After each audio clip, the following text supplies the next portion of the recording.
Hello guys, आज के इस वीडियो में हम लोग सीखने वाले हैं मॉडल वर्ब वुड के बारे में। अगर वुड के बारे में आपको सही से नहीं पता है तो आप बार बार कंफ्यूज हो सकते हैं। यहाँ पर मैं कुछ सेंटेंस बोल रहा हूँ, उनको ध्यान से समझिए। उसके बाद हम लोग वुड के सभी इंपॉर्टेंट यूज सीखेंगे।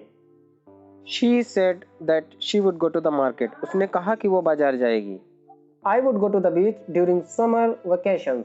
गर्मी की छुट्टियों के दौरान मैं बीच पर जाया करता था। I would fly in the sky. मैं आकाश में उड़ता.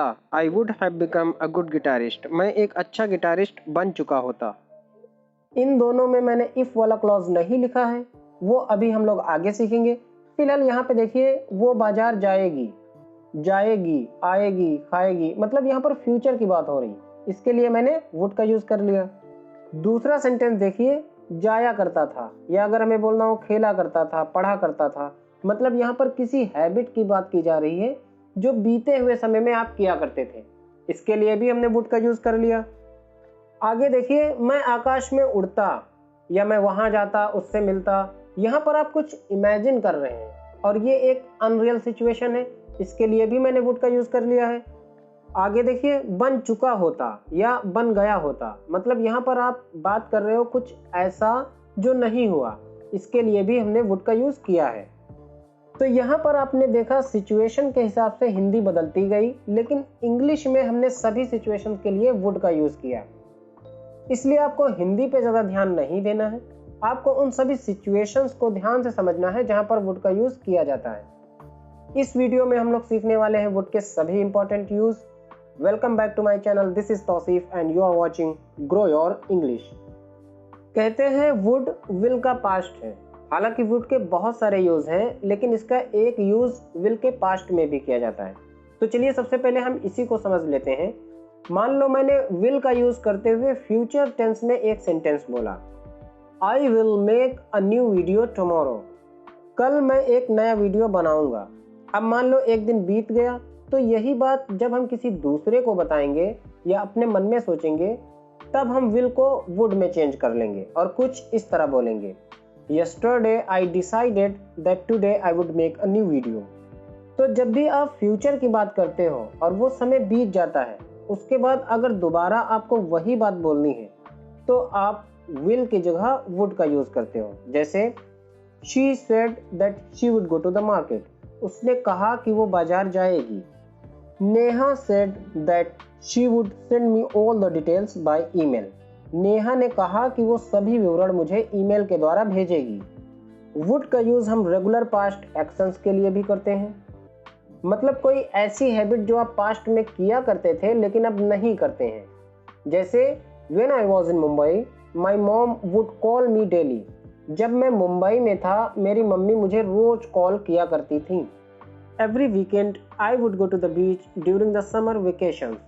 गर्मी की छुट्टियों के दौरान हर हफ्ते में बीच पर जाया करता था। यूज हम अनरियल सिचुएशंस में भी करते हैं, मतलब कभी कभी आप कुछ ऐसा इमेजिन करने लगते हो जो सच नहीं है। जैसे if I had $1 million I would buy a luxury car. अगर मेरे पास $1 million होते तो मैं लग्जरी कार खरीदता। दूसरा एग्जांपल देखिए, if I had wings I would fly in the sky. अगर मेरे पास पंख होते तो मैं आसमान में उड़ता। तो क्या आपके पंख हैं? नहीं। क्या आप उड़ पाओगे? नहीं। तो जब भी आप ऐसी बातें इमेजिन करते हो जो अनरियल हैं, वहां पर वुड का यूज होता है। और इंग्लिश ग्रामर में ऐसे सेंटेंसेस सेकंड कंडीशनल कहे जाते हैं। आगे देखिए, कुछ ऐसा जो नहीं हुआ और अब वो हो भी नहीं सकता क्योंकि अब समय बीत चुका है, उसको बताने के लिए भी हम वुड का यूज करते हैं। जैसे if we had left earlier we would have arrived on time. अगर हम पहले निकले होते तो हम समय पर पहुंच चुके होते। If I had practised the guitar every day when I was young I would have become a really good guitarist.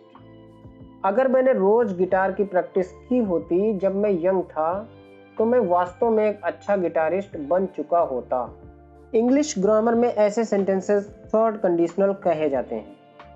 आगे देखिए, जब आप चाहते हो कि कुछ हो, तब भी आप वुड का यूज करते हो। जैसे I wish Honey Singh would make a new album. काश हनी सिंह एक नया एल्बम बनाता। जब आप किसी को सलाह देते हो, एडवाइस देते हो, वहाँ पर भी वुड का यूज़ किया जाता है। सिचुएशन क्या है, मान लो आपका कोई दोस्त है, उसका अपनी गर्लफ्रेंड से ब्रेकअप हो गया है और उसी लड़की ने अपनी शादी में उसे इनवाइट किया है। तो अब वो मुझसे पूछ रहा है, भाई मैं यहाँ जाऊँ या ना जाऊँ। तो यहाँ पर हम बोल सकते हैं, if I were you I would not go. देखिए यहाँ पर आपको एक बात ध्यान देनी है, जब भी कभी ऐसी सिचुएशन आएगी तो आपको वर ही लगाना है, सब्जेक्ट चाहे जो हो। आप क्या बोलेंगे, if I were you I would not go. यहाँ पर मैं आपको नॉलेज के लिए बता दूं, नेटिव जिनकी इंग्लिश लैंग्वेज है वो इफ़ आई वर यू नहीं बोलते हैं ज़्यादातर, वो डायरेक्ट वुड लगाकर जो सलाह देनी होती है वो दे देते हैं। अगर आप नेटिव स्पीकर को बहुत ज़्यादा सुनते हैं तो आपने भी ये चीज़ नोटिस की होगी। चलिए आगे देखते हैं। बहुत ही पोलाइट रिक्वेस्ट करने के लिए भी हम वुड का यूज़ करते हैं, जैसे would you close the door please, क्या कृपया आप दरवाज़ा बंद करेंगे। Would you pass me the water please, क्या कृपया आप मुझे पानी पास कर देंगे। आगे देखिए, वुड के साथ कुछ फ्रेजेस होते हैं, ये बहुत ही इंपॉर्टेंट हैं, इनको आप याद कर लो। जैसे वुड यू लाइक टू, तो हिंदी में जब आप कुछ ऐसा बोलते हो, क्या आप चाहोगे या मैं चाहूँगा, इस तरह के सेंस के लिए हम ऐसे फ्रेज यूज़ करते हैं। जैसे क्या तुम पैसे कमाना चाहोगे, would you like to earn money. क्या तुम लॉन्ग ड्राइव पे जाना चाहोगी, would you like to go on a long drive. तो वुड के साथ ऐसे बहुत सारे सेंटेंस बोले जाते हैं, मैं एक एक करके बता रहा हूँ, आपको ध्यान रखना है। Would you like some more milk in your tea, क्या आप अपनी चाय में थोड़ा और दूध लेना चाहोगे। I would like to buy a wedding present for a friend of mine, मैं मेरे दोस्त के लिए शादी का उपहार खरीदना चाहूँगा। वुड यू माइंड का यूज़ हम तब करते हैं जब आपको कुछ इस तरह बोलना हो कि आपको कोई दिक्कत तो नहीं होगी, या क्या आप माइंड करोगे, तो इस तरह के कुछ सेंस के लिए हम इसका यूज़ करते हैं। Would you mind meeting me on Sunday, ऐसा आप कब बोलते हो, जब आपको कुछ ऐसा बोलना हो कि क्या आप संडे को मिल सकते हो, लेकिन ये इतना पोलाइट नहीं है। और पोलाइट बोलने के लिए हम कुछ ऐसे ही बोलते हैं, would you mind meeting me on Sunday, मतलब संडे को मिलने में आपको कोई दिक्कत तो नहीं होगी, या क्या आप माइंड करोगे अगर संडे को हम मिलें। तो इस तरह के सेंस के लिए हम इस तरह के फ्रेजेस यूज़ करते हैं। जैसे would you mind lending me some money, कि आपको कोई दिक्कत तो नहीं होगी मुझे कुछ पैसे देने में, ठीक है। यहाँ पर देखिए, मैंने वुड यू माइंड बोला है और उसके बाद वर्ब में आईएनजी लगा के सेंटेंस को कंप्लीट कर दिया है। आप वुड यू माइंड बोलकर इफ़ लगाकर अपनी बात भी कह सकते हो, जैसे would you mind if I left a little earlier tomorrow, आपको कोई दिक्कत तो नहीं होगी अगर कल मैं थोड़ा पहले निकल जाऊँ। यहाँ पर आप वुड इट बी ओके भी बोल सकते हो, सेम मीनिंग रहेगा। Would it be okay if I left a little earlier tomorrow, क्या ये ठीक रहेगा अगर मैं कल थोड़ा पहले निकल जाऊँ। Would it be okay if I come to your office and talk about it, क्या ये ठीक रहेगा अगर मैं तुम्हारे ऑफिस आकर इस बारे में बात करूं। तो इस वीडियो में हम लोगों ने वुड के सभी इंपॉर्टेंट यूज समझे। अगर वीडियो अच्छा लगा हो तो लाइक कीजिए, शेयर कीजिए और सब्सक्राइब कीजिए हमारा चैनल। हम मिलेंगे आपको एक नए वीडियो के साथ। Thanks for watching.